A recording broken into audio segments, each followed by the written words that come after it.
Assalamualaikum warahmatullahi wabarakatuh.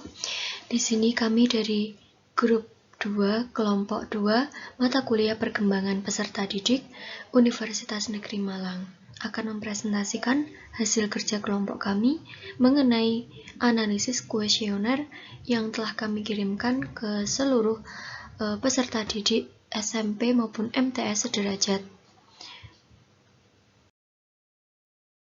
Anggota kelompok kami ada 5. Yang pertama yaitu Fitrin Ainus Sholihah dari Pendidikan Seni Tari dan Musik. Kemudian saya sendiri yaitu Isma Anissa Nur Ardillah dari Prodi Pendidikan Bahasa Arab. Kemudian yang ketiga yaitu Fitri Nur dari Prodi Pendidikan Bahasa Arab.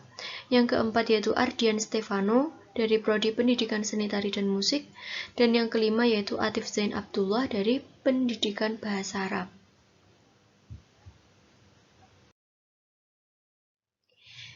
Kuesioner yang telah kami kirimkan ini telah diisi oleh sekitar 59 peserta didik tingkat SMP MTS derajat. Untuk pembahasan yang pertama yaitu untuk mengetahui apakah ada hambatan atau gangguan pada kognitif peserta didik pada tingkat SMP maupun MTS derajat. Untuk yang pertama, soal yang pertama itu mengacu untuk menanyakan apakah seorang peserta didik itu memiliki masalah atau problem. Nah, ketika mereka menghadapi masalah atau problem tersebut, apakah yang akan mereka lakukan?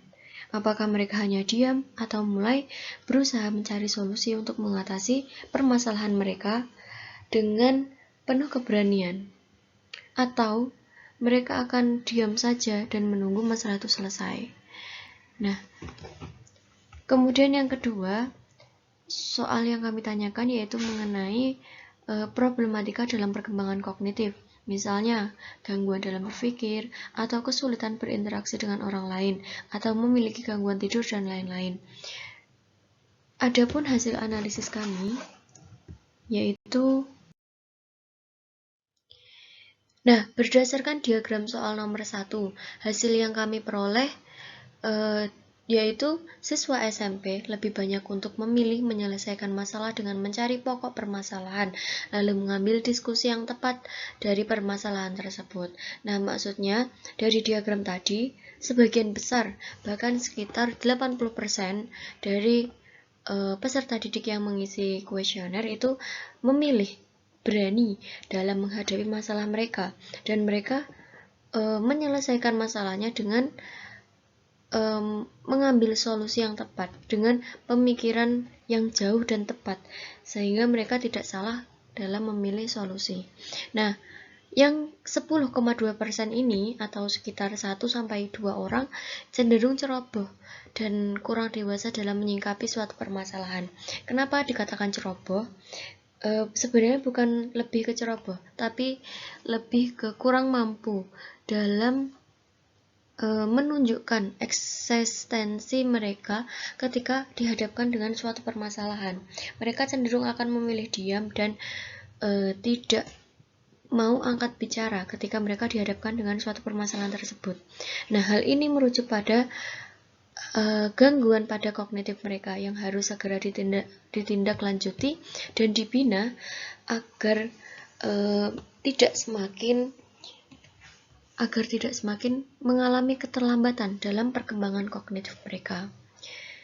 Kemudian yang kedua yaitu pada diagram soal nomor 2, kami mengambil kesimpulan bahwa siswa SMP 49%-nya itu tidak mengalami problematika dalam perkembangan kognitif, tetapi dalam 28% dan 11,9% mengalami dengan berbagai macam hambatan gangguan. Nah, hambatan apa sih yang dimaksudkan dalam soal ini? Nah, yang pertama yaitu konsentrasi dalam belajar, susah tidur, ataupun gangguan berpikir, dan beberapa alasan lain yang tentunya tidak baik untuk tetap diteruskan. Jadi dapat disimpulkan bahwa gangguan kognitif itu tidak dapat dibiarkan secara terus-menerus. Maka dari itu, kita dapat menguranginya dengan membangun kebiasaan baru yang lebih positif untuk diri kita sendiri dan membiasakan untuk melakukan segala sesuatu dengan senang hati sesuai kemampuan kita tanpa perlu memaksakan kehendak kita. Jadi, pada diagram nomor 2, kita tahu bahwa 49% ini mereka itu cenderung enjoy. Jadi ketika menghadapi suatu permasalahan, ketika mereka mempunyai suatu masalah dalam belajar, mereka itu cenderung akan segera menyelesaikan. Nah, hal ini menunjukkan bahwa perkembangan kognitif mereka itu baik-baik saja dan merujukkan pada perkembangan yang lebih, di mana mereka sudah mampu untuk menempatkan diri mereka dan memposisikan diri mereka ketika dihadapkan dalam suatu problematika dalam kehidupan mereka. Tetapi 28% dan 11,9% ini memiliki banyak gangguan. Nah, gangguan-gangguan tersebut jika tidak segera ditanggulangi, mereka ini akan semakin memiliki gangguan yang lain lagi. Bukan hanya misalnya yang A memiliki gangguan susah tidur. Nah, jika susah tidur ini terus diteruskan dan tidak segera ditanggulangi atau diobati, maka tentu saja hal ini akan merujuk pada gangguan pada konsentrasi belajar mereka, di mana karena kurangnya tidur, mereka akan kurang dalam konsentrasi saat belajar. Seperti itu. Jadi, apabila dihadapkan dengan gangguan pada kognitif, perkembangan kognitif, maka harus segera kita tanggulangi dan kita beri penanganan secepatnya. Kemudian, ini juga masih termasuk dalam perkembangan kognitif. Untuk pertanyaan yang nomor 3, apakah adik termasuk orang yang sering menunda-nunda atau bermalas-malasan dalam mengerjakan tugas? Dan yang keempat yaitu gangguan atau hambatan apa yang terjadi ketika sedang belajar, dalam bentuk apa? Nah, analisis dari kelompok kami untuk diagram soal nomor 3 yaitu siswa lebih banyak bermalas-malasan terutama saat sudah memegang ponsel. Jadi mereka itu lupa akan tugas yang seharusnya mereka kerjakan. Maka dari itu kita harus memperbaiki kebiasaan tersebut dengan mengerjakan tugas lebih awal dan mencatat list pada pengingat handphone untuk berjaga-jaga jika lupa. Dan mengurangi penggunaan ponsel ketika akan belajar. Jadi untuk memaksimalkan proses belajar mengajar, untuk memaksimalkan proses belajar terutama pada anak, peran orang tua maupun guru yaitu untuk mengawasi mereka. Nah, ketika pada jam belajar, hendaknya mereka menaruh ponsel mereka dan tidak menggunakannya, karena memang ponsel itu sendiri pasti akan menjadi godaan tersendiri bagi sang anak agar malas dalam belajar. Kemudian pada diagram nomor 4, kita tahu bahwa 54,2% itu mengalami kesulitan terhadap materi yang kurang dijelaskan, dan beberapa lainnya mengalami hambatan dalam suasana, di mana suasana ketika mereka belajar terkesan sangat bising dan kurang mendukung. Hal ini juga sangat tidak baik jika terus dilanjutkan, mengingat kebutuhan belajar adalah hal yang harus dan sangat diperhatikan oleh orang tua. Cara efektif untuk masalah tersebut yaitu kita dapat belajar sesuai dengan cara kita sendiri, seperti mendengarkan penjelasan dari tutor ataupun mendengarkan musik. Nah, karena permasalahan yang utama yaitu terdapat pada kurangnya penjelasan atau beberapa masalah lainnya, maka sebagai orang tua kita mungkin bisa mengambil langkah, karena sekarang itu adalah era globalisasi 4.0, maka banyak aplikasi seperti contohnya Ruang Guru dan lain-lain yang mendukung untuk pembelajaran berbasis penjelasan materi dari tutor-tutor yang sudah handal, seperti halnya penjelasan yang dijelaskan oleh guru yang ada di sekolah.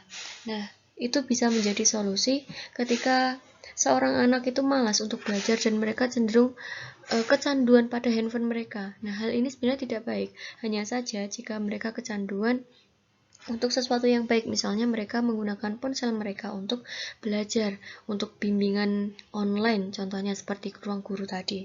Nah, maka hal itu sebagai orang tua kita juga perlu mengawasi dan memanage waktu mereka, misalnya 2 jam untuk belajar, terus kemudian 1 jam istirahat atau makan dan lain-lain. Baru setelah itu mereka belajar lagi. Nah, hal itu perlu sangat diperhatikan oleh orang tua untuk menjamin perkembangan kognitif dan menjamin dari segi fisik maupun mentalis, anak itu tidak tertekan dengan adanya pembelajaran yang terus-menerus dan harus menatap ponsel, sehingga hal itu tidak akan merusak mata, terutama mata kan, dan ataupun pola pikir mereka yang jenuh terhadap materi. Jadi diperlukan waktu istirahat untuk mengistirahatkan otak dan mata mereka, agar mereka itu ketika dihadapkan dengan pembelajaran lagi sudah fresh.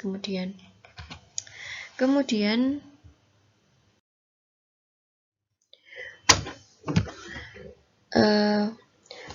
perkembangan pada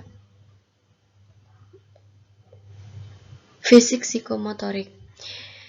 Nah, untuk pertanyaan yang pertama, kita perlu menanyakan apakah si peserta didik ini memiliki kemampuan atau skill, terutama di bidang seni maupun olahraga atau di bidang-bidang yang lain tentunya.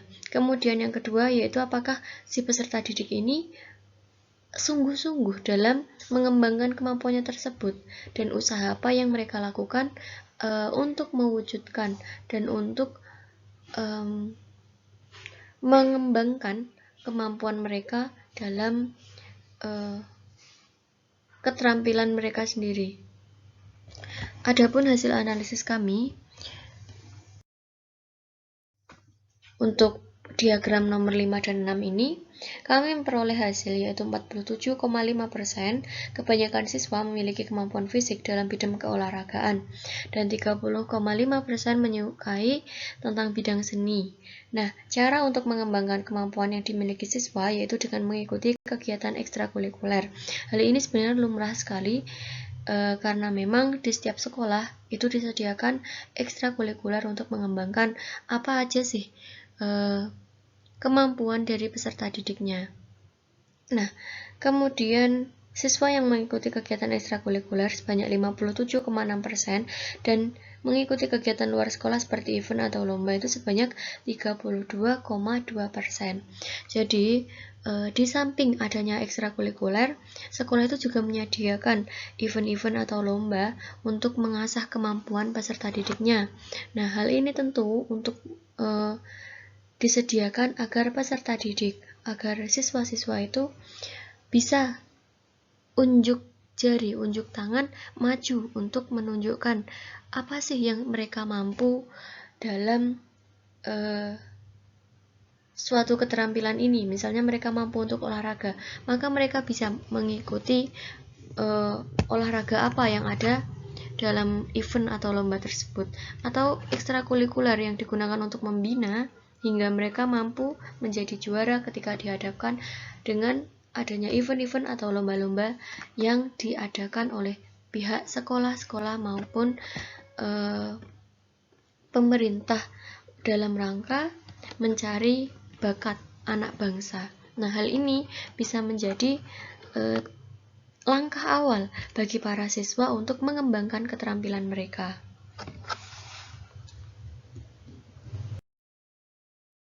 Kemudian pada fisik psikomotorik berikutnya yaitu untuk memahami gaya belajar apa yang diterapkan oleh si peserta didik ini. Kemudian yang nomor 8 yaitu apakah ada kesulitan berkomunikasi dengan orang lain. Nah, analisis yang kami lakukan untuk kedua soal ini. Nah, adapun penjelasan analisis dari soal nomor 7, di mana kami memperoleh hasil yaitu 50,8% siswa SMP lebih mudah memahami pelajaran dengan gaya belajar auditori atau dengan pendengaran. Jadi mereka itu lebih nyaman ketika mereka itu diberi penjelasan atau mereka mendengarkan sesuatu untuk memahami suatu materi. Kemudian 22%-nya dengan gaya belajar kinestetik, yang dimana mereka ini adalah sosok yang aktif. Jadi mereka itu lebih menyukai belajar di lapangan langsung, tanpa basa-basi atau bagaimanapun. Mereka lebih menyukai langsung pada bagaimana itu diterapkan begitu. Dan kemudian 27,1%-nya dengan gaya belajar visual atau mereka melihat. Jadi mereka cenderung akan menyukai membaca terlebih dahulu, baru kemudian mereka bisa menjelaskan apa yang mereka baca. Nah, apa sih solusi dari permasalahan tersebut? Nah, solusinya yaitu seorang guru dan orang tua harus mampu menerapkan ketiga gaya tersebut kepada anaknya, peserta didiknya. Nah, misal kita mencoba untuk menerapkan ketiga gaya belajar tersebut. Yang pertama yaitu auditori. Misalnya kita mencoba untuk menjelaskan kepada si anak ini dan dia masih tidak paham ketika dijelaskan, maka berarti si anak ini gaya belajarnya itu bukan auditori dan kita harus mencoba yang lain dulu. Misalnya kinestetik coba. Nah, ketika dihadapkan dengan gaya belajar kinestetik dan si anak ini masih belum mampu menangkap suatu materi dengan baik, maka kita coba dengan gaya belajar visual. Nah, ketika dia diberi gaya belajar visual dan dia mampu menangkap suatu materi dengan baik, nah itulah berarti gaya belajar yang seharusnya kita terapkan pada si anak ini. Nah, untuk apa sih kita mencocokkan gaya belajar tersebut? Gaya belajar tersebut dicocokkan untuk mengetahui apakah si anak ini memahami materi tersebut dengan baik, terutama baiknya itu dalam gaya belajar apa, sehingga mereka itu kalau seumpama si guru ini meminta untuk membaca dan dia itu tidak segera paham, jadi guru ini harus segera mengganti gaya belajarnya, yaitu dengan memberikan penjelasan. Jadi hal ini akan menunjukkan bagaimana tanggung jawabnya seorang orang tua maupun guru tersendiri dalam mendidik seorang anak atau peserta didik sampai mereka itu paham.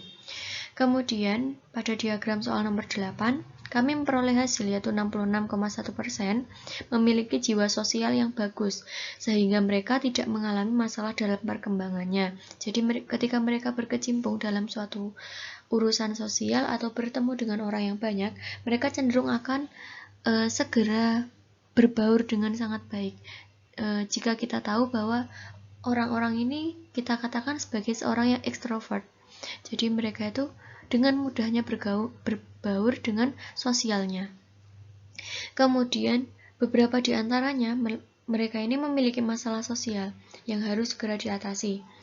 Kita tahu bahwa kita ini adalah makhluk sosial yang membutuhkan sesama. Jadi, jika si anak ini tidak segera diberi penanganan pertama dalam menghadapi masalahnya, tentu mereka akan selamanya seperti itu dan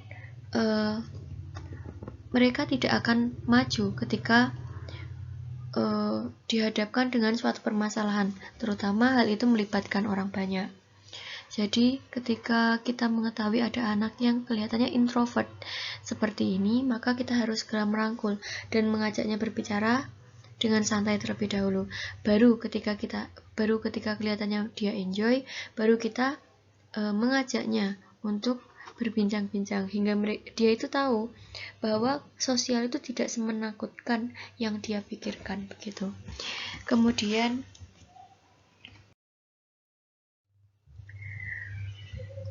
untuk pertanyaan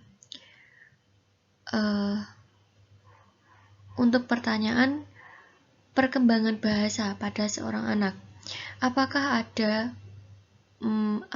ada bahasa yang disukai oleh anak tersebut, atau apakah si anak ini mau bersungguh-sungguh dengan bahasa yang dia sukai tadi.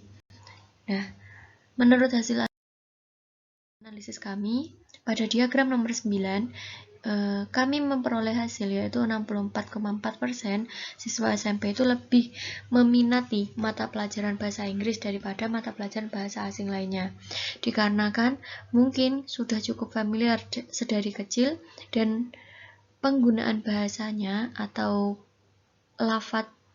lafadznya itu cenderung sama dan mirip seperti dengan bahasa Indonesia.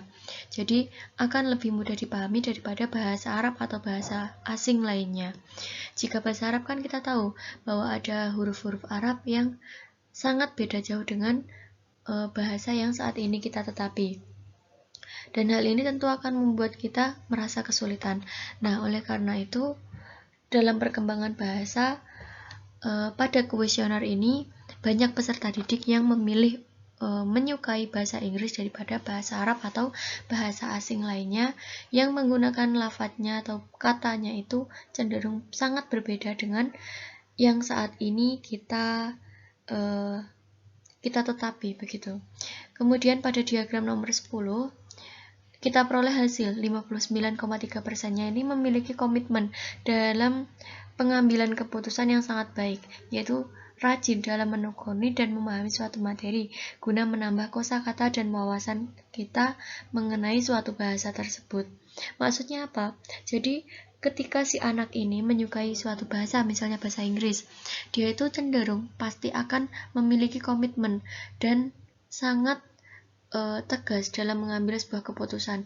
Jadi ketika dia sudah menyukai bahasa Inggris, maka dia tentu akan bersungguh-sungguh dalam mempelajarinya. Kemudian untuk perkembangan sosial, apakah adik sering berpartisipasi dalam kegiatan sosial? Dan apa hal yang perlu diperhatikan dalam melakukan kerjasama dalam ruang lingkup kegiatan sosial? Analisis kami untuk soal nomor 11 yaitu kami memperoleh hasil bahwa 74,6% siswa SMP lebih aktif dalam kegiatan sosial lingkungannya, walaupun sebagian masih terdapat beberapa siswa yang kurang aktif terhadap kegiatan sosialnya. Nah, siswa yang aktif ini biasanya kita tahu bahwa mereka ini anak-anak yang ekstrovert, jadi cenderung sangat mudah sekali untuk berbaur, dan yang introvert ini harus dan perlu kita bina agar mereka bisa berbaur dengan lingkungan sosialnya dan tidak takut pada lingkungan sosialnya seperti pada pertanyaan yang sebelumnya tadi. Dan siswa yang aktif tersebut juga dapat menjadi contoh bagi teman lainnya agar ikut menjadi seperti mereka, yaitu aktif dan komunikatif terhadap sesama. Terutama dalam lingkup sosial, kita tahu bahwa dalam masa sekarang ini, seseorang yang ekstrovert cenderung akan memiliki lebih banyak pengetahuan dan wawasan. Dan hal itu pasti akan memiliki benefit tersendiri bagi si anak ini. Jadi, untuk yang introvert, biasanya mereka pasti akan memiliki satu teman ekstrovert untuk mengajak mereka sama-sama untuk berproses bersama dalam mengembangkan mental sosialnya. Dan pada diagram soal nomor 12, kita memperoleh hasil bahwa kerjasama dan solidaritas, kekompakan, ketekunan merupakan hal yang lumrah terjadi. Sesuai dengan data yang kita dapat, bahwa 59,3% peserta didik melakukan kerjasama atau gotong royong, itu guna untuk memudahkan urusan dan mempererat silaturahmi. Jadi, yang perlu kita tahu dalam kerjasama itu bukan hanya mengenai kebersamaan saja, tapi mengenai bagaimana cara kita membagi sesuatu itu dengan adil dan kita melakukannya dengan gotong royong atau kerjasama, itu tentu saja untuk memudahkan suatu urusan. Dan dengan adanya kerjasama tersebut, kita juga dapat mempererat tali silaturahmi. Kemudian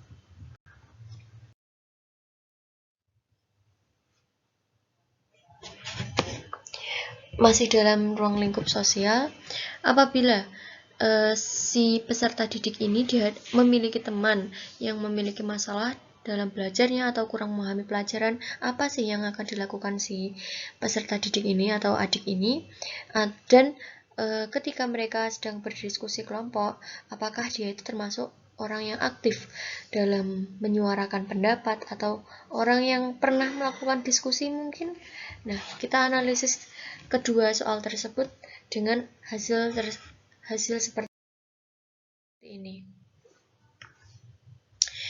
Untuk menjelaskan analisis soal nomor 13, hasil yang kita peroleh yaitu 93,2% siswa SMP cenderung aktif berkelompok serta saling membantu ketika terdapat temannya yang kesulitan dalam memahami mata pelajaran. Nah, Ini termasuk contoh yang baik karena memang ketika kita memiliki teman dan teman kita kurang paham dalam materi tersebut dan kita mampu menjelaskannya, maka hendaknya kita memberikan penjelasan kepadanya. Bukan hanya sebagai bentuk sosial kemanusiaan saja, tetapi inilah solidaritas kita, inilah bagaimana cara kita membuat ruang lingkup sosial itu menjadi lebih nyaman, yaitu saling tolong-menolong. Kemudian pada diagram nomor 14, kita memperoleh hasil bahwa 96,6% siswa SMP itu pernah melakukan kerjasama atau diskusi kelompok. Akan tetapi, masih ada saja siswa yang tidak pernah melakukan kedua hal tersebut. Yang perlu dilakukan yaitu mendorong sikap semangat, bekerja sama, dan berdiskusi agar anak terbiasa untuk berkomunikasi dengan orang lain. Nah, jadi dalam ruang lingkup sekolah maupun di lingkungan sehari-hari, kita itu pasti akan menemui yang namanya diskusi, kelompok, dan lain-lain. Hal ini tentu sesuatu yang sudah sering terjadi dan bahkan tidak mungkinlah tidak terjadi karena memang dalam percakapan kita sendiri juga kita mungkin pernah membicarakan sesuatu yang kita itu mendiskusikan suatu masalah. Jadi seperti itu. Tentu dalam hal ini kita tahu bahwa peserta didik itu sebenarnya sudah mahir dalam berdiskusi. Hanya saja tergantung mereka ini mau menyuarakan pendapat atau suara mereka atau tidak gitu. Kemudian masih dalam ruang lingkup sosial. Dalam pertanyaan apakah adik itu ikut menyuarakan usul atau pendapat seperti yang saya tanyakan tadi, dan apakah adik ini ketika dia marah akan memberikan sikap seperti apa. Jadi ketika ada yang mengejek, si peserta didik ini akan berespon atau berespek seperti apa kepada si pengejeknya tadi. Nah, inilah hasil analisis kami. Pada soal nomor 15, kami memperoleh hasil di mana 88,1% siswa SMP pernah ikut menyuarakan pendapat saat berdiskusi kelompok. Hal tersebut perlu ditingkatkan lagi agar anak terlatih untuk menyampaikan pendapatnya. Hal ini juga bisa membuat anak itu mampu berkomunikasi dengan baik kepada orang-orang di sekitarnya dan lebih mampu mandiri ketika mereka dihadapkan dengan suatu masalah. Mereka punya jawaban yang mereka tetapi sendiri dan hal itu bisa disuarakan pada diskusi kelompok. Jadi menurut saya siswa SMP itu sendiri, bahkan bukan hanya siswa SMP, orang-orang di luar sana itu sering sebenarnya untuk melakukan yang namanya diskusi. Namun ada juga yang ketika diskusi mereka itu cenderung diam dan tidak mau berbicara, tidak mau speak up ke teman-temannya mengenai pendapatnya. Hal ini dikarenakan entah itu mereka malu atau pendapat mereka itu sebenarnya kurang logis atau mungkin takutnya tidak diterima. Jadi hal ini tentu saja harus ditanggulangi ya, karena memang setiap orang itu memiliki pendapat yang berbeda-beda. Jadi kita itu harus yakin pada pendapat kita, entah itu akan diterima atau tidak, yang pasti kita memiliki pendapat tersebut dan kita harus bisa mengkomunikasikannya terlebih dahulu agar kita bisa memperoleh mufakat yang benar-benar membuat kita itu yakin dengan jawaban tersebut. Kemudian pada diagram soal nomor 16, kita memperoleh hasil bahwa 45,8% siswa SMP membiarkan orang lain mengejeknya, dan 45,8%-nya menasihati, dan 8,5%-nya akan marah ketika mereka diejek. Hal yang perlu dilakukan yaitu untuk melatih anak mengontrol emosi sejak dini. Cara untuk mengontrol emosi yaitu jika kita merujuk pada sunnah Rasul, kita hanya perlu seumpama kita marah, kita duduk ketika kita berdiri, kita terlebih dahulu duduk. Jika duduk kita masih belum tenang, maka kita bisa melakukannya dengan tertidur.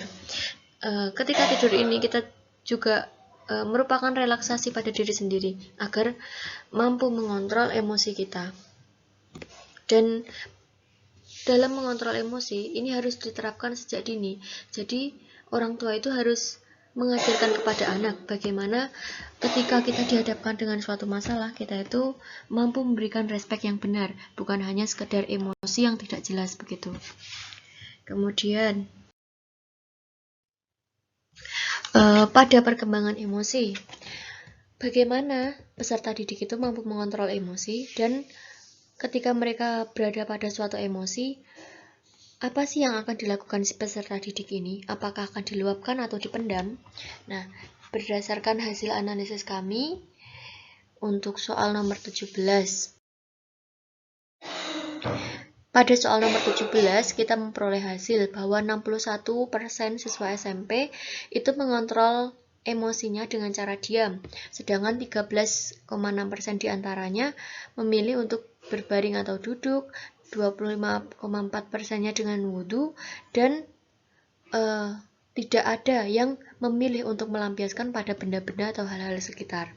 Hal yang perlu dilakukan yaitu membiasakan anak untuk berbuat hal-hal yang positif saat mengontrol emosi, memberikan ajaran kepada anak agar tidak melampiaskan emosi dengan cara merusak barang di sekitar, atau marah-marah atau mengamuk kepada orang di sekitarnya, sehingga hal tersebut dapat merugikan diri mereka sendiri maupun orang lain. Jadi, pada tahap perkembangan emosi ini, peran orang tua sejak dini yaitu mengajarkan ketika kita sedang emosi, hal apa sih yang bisa kita lakukan untuk menenangkannya, bukan malah untuk melampiaskannya pada sesuatu yang tentunya akan merugikan diri kita sendiri maupun orang lain. Kemudian pada diagram soal nomor 18, kita tahu bahwa 50,8% siswa SMP memilih untuk memendam emosinya ketika merasa sedih, dan 49,2%-nya itu memilih untuk meluapkan emosinya. Nah, hal yang perlu dilakukan yaitu memberikan pengertian kepada anak agar ketika merasa sedih atau merasa senang, mereka itu meluapkannya dengan hal-hal yang positif. Misalnya, jika sedih, mereka mampu curhat ke orang tua atau teman untuk mendapatkan suatu solusi dari permasalahan yang sedang dialami si anak. Jadi, ketika sedang sedih, kita itu harus mengajarkannya untuk kepada anak kita bahwa untuk mengeluarkan apa yang dirasakannya itu, biar beban di hatinya itu berkurang. Karena kita tahu sesuatu yang dipendam, dan semakin dipendam itu pasti akan sakitnya itu semakin terasa, dan itu akan semakin memicu si anak ini entah itu dapat terpacu mentalnya sehingga dia tertekan, atau mungkin dia pasti akan mengeluarkannya dalam emosi yang meledak-meledak. Jadi dia itu pasti entah itu marah-marah atau ngamuk-ngamuk, itu dikarenakan sesuatu emosi yang dia pendam. Sedihnya dia pendam itu juga menjadi salah satu faktor mengapa si anak ini sikapnya seperti itu, dia marah-marah seperti itu gitu. Kemudian masih dalam perkembangan emosi, kita harus menanyakan juga ketika peserta didik ini apakah pernah marah kepada seseorang. Walaupun kita tahu jawabannya pasti pernah, cuman apa sih alasannya kenapa mereka marah, dan apakah hal tersebut merupakan hal yang sepele atau sesuatu yang kurang perlu untuk mereka meluapkan kemarahan mereka. Kemudian, apakah peserta didik ini memiliki cara tersendiri untuk meredamkan amarah mereka? Nah, inilah hasil analisis untuk nomor 19 dan 20. Untuk diagram nomor 19, kita memperoleh hasil bahwa 57,6% anak cenderung akan tersinggung dan mulai marah apabila mereka diajak, dan memiliki beberapa masalah remaja yang kadang sepele namun kerap kali memancing emosi hingga timbul perkelahian dan lain-lain. Nah, dalam kasus ini kita tahu bahwa hal tersebut dilakukan remaja untuk mengeluarkan apa yang ada di dalam hati mereka. Namun hal ini salah dikarenakan kerap kali ejekan atau sesuatu yang terkesan sangat tidak sopan diucapkan, itu pasti akan mengundang pada konflik-konflik, terutama perkelahian yang pasti akan timbul setelahnya jika kita mengejek orang lain. Nah, apa sih yang bisa kita lakukan untuk menanggulangi masalah ini, nah kita bisa menerapkan prinsip hidup yang teratur beradab, di mana kita meminimalisir konflik dalam pertemanan. Dan jangan saling mengejek, walaupun ejekan itu seperti bercanda, namun kita tahu bahwa ejekan itu sendiri kan bermakna mengolok-olok, dan terkadang ada juga olok-olok yang merendahkan. Hal ini walaupun terkesan bercanda atau sepele, namun kita tahu fatal pasti akibatnya. Kemudian pada diagram soal nomor 20, kita memperoleh hasil bahwa 45,8% anak itu membutuhkan ruang untuk sendiri. Ketika mereka selesai emosi dan 37% lainnya memilih untuk diam dan menenangkan diri dengan kepala dingin. Perbedaan cara menenangkan diri ini sudah memberikan kita indikasi seberapa dewasakah kita sebagai seorang remaja dan seberapa mampukah kita menutup luka yang kita alami dan menjadikannya sebagai motivasi untuk bangkit kembali menjadi orang yang lebih baik. Jadi dalam tahap pendewasaan, emosi ini merupakan salah satu faktor untuk menunjukkan apakah kita sudah dewasa dalam menghadapi suatu masalah atau kita itu masih suka lari dari masalah tersebut. Kemudian pada perkembangan moral spiritual, kita perlu menanyakan dalam mempelajari materi, apakah si peserta didik ini juga pernah diberi pelajaran mengenai materi keagamaan, dan apa aja sih yang harus dilakukan si peserta didik ini untuk mengembangkan moral keagamaan. Nah, hasil analisis kami untuk soal nomor 21 yaitu kami memperoleh hasil bahwa sebanyak 98,3% siswa mempelajari materi keagamaan dan 1,7% siswa itu tidak mempelajari materi keagamaan. Jadi cenderung menganggap bahwa nilai moral keagamaan itu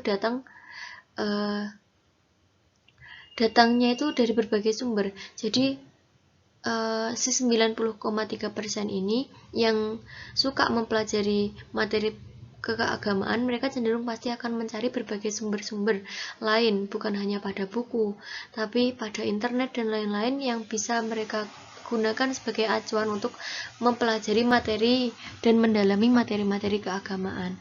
Sedangkan 1,7 ini tidak mempelajari materi keagamaan karena memang mereka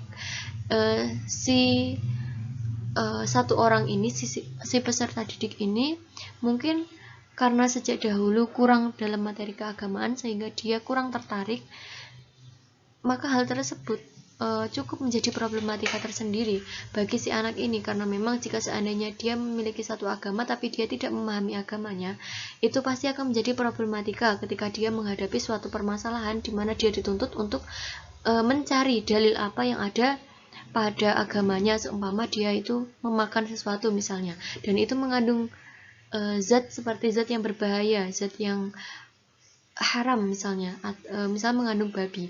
Nah, dia ini materi atau ilmu keagamaannya kurang, jadi dia memakannya begitu saja. Dan kita tahu bahwa babi itu hukumnya haram. Nah, jadi si peserta didik ini perlu bimbingan lebih untuk mengetahui bagaimana cara menyukai dan memahami materi keagamaan dengan mudah begitu. Jadi si peserta didik 1,7% ini, supaya mereka tertarik, maka kita juga perlu mengadakan yang namanya dakwah-dakwah bagi anak-anak yang menarik perhatian mereka, yaitu entah itu seperti pada zaman Sunan Kalijaga yang menggunakan wayang sebagai medianya. Hal ini kan cukup menarik, jadi kita itu bisa menerapkan hal-hal tersebut, misalnya menggunakan boneka atau menggunakan mainan-mainan yang lain yang bisa digunakan untuk memberi pelajaran kepada anak didik kita maupun anak-anak kita sendiri dalam mempelajari materi keagamaan. Dan kita harus bisa meyakinkan kepada si anak ini bahwa dalam agama itu tidak ada yang namanya agama itu menyulitkan, tetapi agama itu sesungguhnya adalah mendekatkan dan memudahkan kita sebagai seorang hamba untuk mendekatkan diri kepada Sang Khalik. Kemudian pada soal nomor 22 hasil yang kita peroleh yaitu 91,5% siswa menjawab bahwa untuk mengembangkan moral keagamaan dapat dengan mengikuti majelis dakwah, membaca buku, dan mempropagandakan dalam keadaan keseharian. Jadi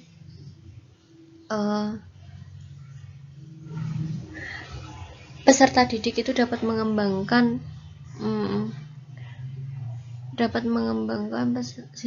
rambutnya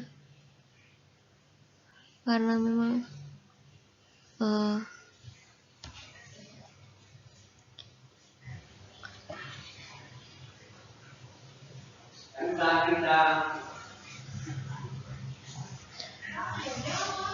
memang dengan adanya dakwah yang menarik, hal ini pasti akan membuat peserta didik juga akan mengikuti keagamaan tersebut dengan senang hati. Dan dengan adanya hal tersebut pasti spiritual mereka akan berkembang dengan sendirinya. Kemudian masih dalam ruang lingkup moral spiritual, kita menanyakan apakah mengaji itu dapat menjadi salah satu faktor untuk mengembangkan moral keagamaan, dan apakah adik sudah bisa sholat sejak kapan? Nah, untuk soal nomor 23 ini, dan adapun hasil analisis kami mengenai diagram soal nomor 23, menurut kami tidak, karena memang dalam memahami moral keagamaan selain dibutuhkan ilmu, tetapi juga usaha dalam ijtihad dan pengamalannya dalam kehidupan sehari-hari. Namun, mengaji itu sendiri merupakan salah satu faktor yang memotivasi untuk mengembangkan moral, bukan menjadi satu-satunya faktor mengembangkan moral keagamaan, tapi salah satu faktor yang membuat kita termotivasi untuk mengembangkan moral keagamaan atau moral-moral nilai-nilai dalam syariat Islam. Nah, berdasarkan diagram di atas, yang memilih benar menurut kelompok kami ialah mereka yang menjawab tidak atau mungkin, sekitar 45,7%. Kenapa hal ini dikatakan benar? Karena memang seperti yang saya jelaskan tadi, mengaji itu bukan satu-satunya faktor menjadi upaya untuk mengembangkan moral keagamaan, melainkan merupakan salah satu faktor. Jadi faktor untuk mengembangkan moral keagamaan itu bukan hanya mengaji saja. Boleh jadi kita mengikuti majelis atau kita termotivasi dengan teman kita yang begitu muslimah dan begitu alim, dan hal itu menjadi salah satu faktor juga kita ingin mengembangkan moral keagamaan kita. Kemudian pada diagram nomor 24, hasil yang kami peroleh yaitu pencapaian pesat seorang anak yang sudah sejak dini diajari sholat dan diberi pembekalan ibadah serta ilmu spiritualitas guna mengembangkan dan menanamkan nilai moral spiritual pada sang anak dengan persentase benar yaitu 98,8%.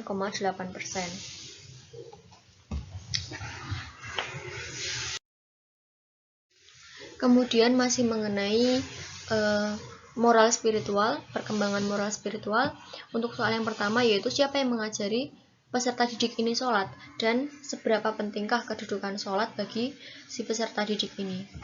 Nah, menurut analisis kelompok kami, untuk diagram soal nomor 25, kami memperoleh hasil di mana 87,4% peserta yang menjawab diajari orang tuanya menunjukkan sikap respeksionalitas tanggung jawab orang tua dalam mendidik dan mengupayakan moral serta pendidikan yang baik bagi sang anak. Namun, dalam diagram yang hasil kuesioner ini pula, ada sekitar 2 peserta yang diajari oleh guru sekolah mereka dan satu lainnya oleh teman mereka. Hal ini cukup miris sebenarnya. Namun, jika orang tua mereka ini diberi bimbingan mendidik anak yang tepat, mungkin mereka tidak akan melakukan hal demikian pada putra-putri mereka. Pendidikan moral yang sudah seharusnya ditanamkan oleh orang tua sebagai madrasatul ula, justru diambil oleh madrasah kedua dan teman sejawatnya. Dan solusi yang tepat untuk masalah ini, yaitu mengupayakan bimbingan dan treatment mediasi bersama dengan orang tua si peserta ini untuk mengetahui kenapa si orang tua ini tidak melaksanakan tanggung jawabnya dalam membina akhlak anaknya sebelum dia masuk ke lingkungan sekolah. Nah, seperti yang kita tahu bahwa pada sekitar umur 3-4 tahun kita bisa mengajari anak kita dengan bacaan-bacaan sholat mungkin ketika anak kita belum bisa berdiri. Namun ketika dia sudah bisa berdiri, kita bisa mengupayakan untuk mengajaknya menirukan gerakan sholat. Hal itu menjadi salah satu contoh tanggung jawab orang tua dalam mendidik, terutama mendidik spiritualitas anak dan tiang tersendiri, pondasi tersendiri pada nilai keagamaan, nilai syariat yang ditanamkan kepada si anak ini. Kemudian pada diagram nomor 26, kami memperoleh hasil yang begitu sempurna, pengetahuan sempurna, dan pencapaian sempurna dengan 100% peserta yang serentak menisbatkan pentingnya sholat dalam kehidupan. Tidak peduli seberapa penting dan sibuk urusan kita harus tetap meninggalkannya untuk menunaikan sholat 5 waktu apabila telah masuk waktunya.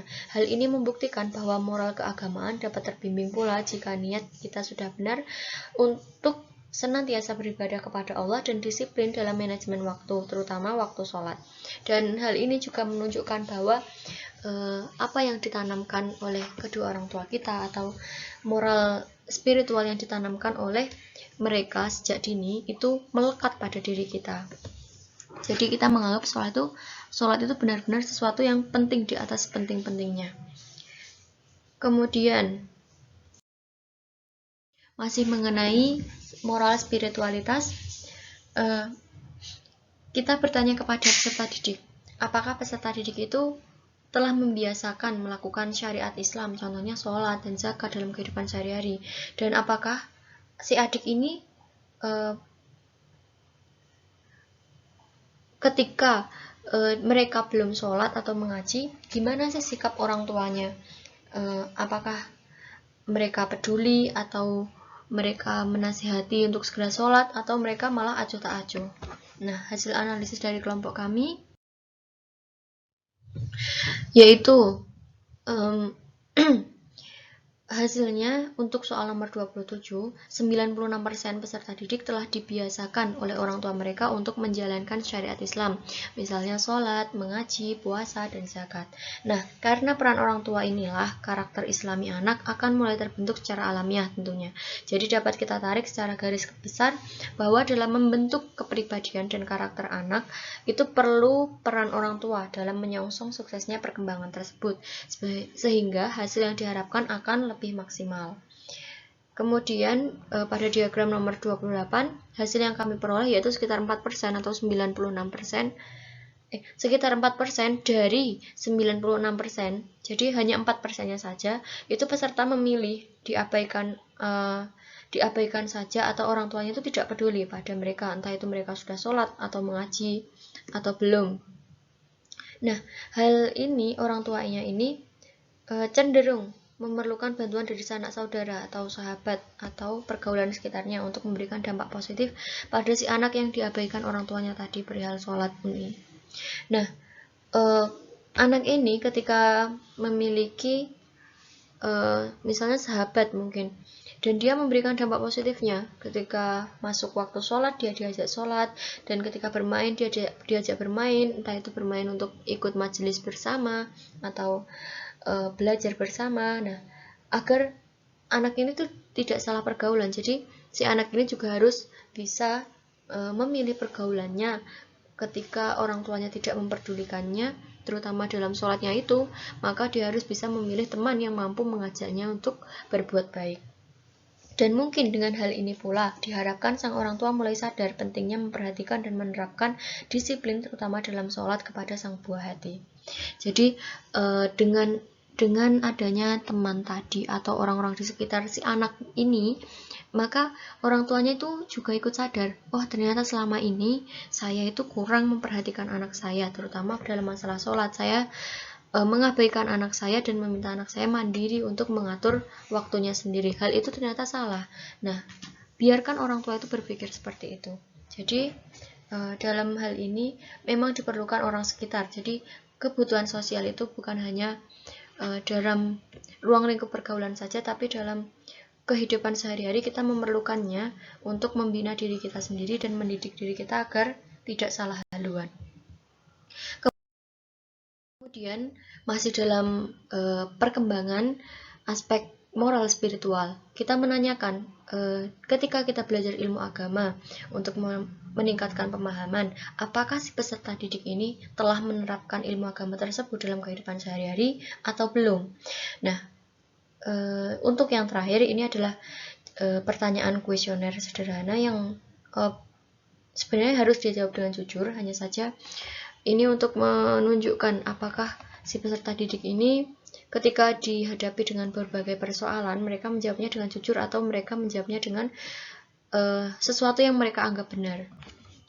Nah, menurut hasil analisis kami untuk nomor 29, pada diagram soal nomor 29, hasil yang kami peroleh yaitu 76% mereka memiliki kebiasaan baik menerapkan ilmu agama dan syariat dalam kehidupan sehari-hari, dan 30% sisanya hanya mempelajari dan memiliki ilmunya saja, namun tidak diamalkan dalam kehidupannya.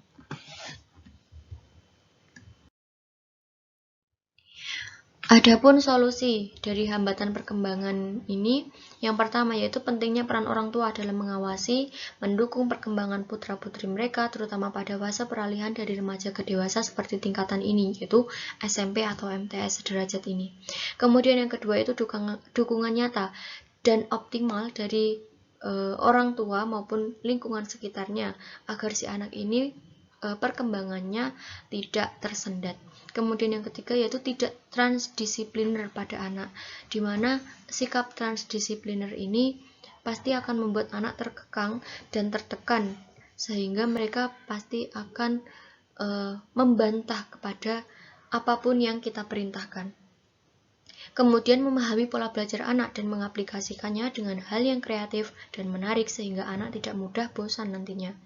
Belajar itu bukan hanya fokus pada buku dan bacaan saja, terkadang kita juga harus mampu mengambil pelajaran dari lingkungan sekitar kita.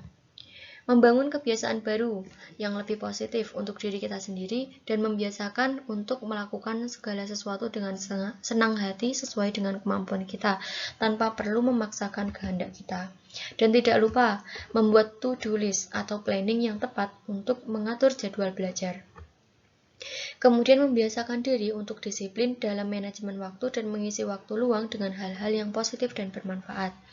Kemudian selain mengawasi perkembangan anak, orang tua juga harus mampu menempatkan diri mereka sebagai teman bagi si anak, agar si anak memiliki tempat berbagi mereka. Ketika mereka memiliki masalah atau membutuhkan orang tuanya, maka orang tua ini pasti akan dengan sigapnya membantu anak, dan anak itu tidak sungkan ketika akan menceritakan masalahnya kepada orang tuanya. Dan yang terakhir yaitu menciptakan suasana yang nyaman untuk belajar dan sering-sering berbaur keluar bersama masyarakat untuk memahami makna kehidupan, bahwa kehidupan itu bukan hanya berputar pada dirimu saja, tetapi kehidupan itu di luar sana masih banyak kehidupan sosial yang harus kamu kembangkan dan kamu aktualisasikan dalam kehidupanmu. Nah, untuk pesan terakhir ini, moral itu dapat terbentuk tidak hanya sebatas pada pengetahuan, melainkan membutuhkan penetapan di kehidupan secara langsung, serta memerlukan wadah berupa lingkungan yang dapat mendukung terbentuknya moral. Syukron jazilan, terima kasih telah mendengarkan presentasi dari kelompok kami. Semoga bermanfaat, kurang lebihnya kami mohon maaf. Billahi taufik wal hidayah, wa ridha wa inayah. Wassalamualaikum warahmatullahi wabarakatuh. Syukron.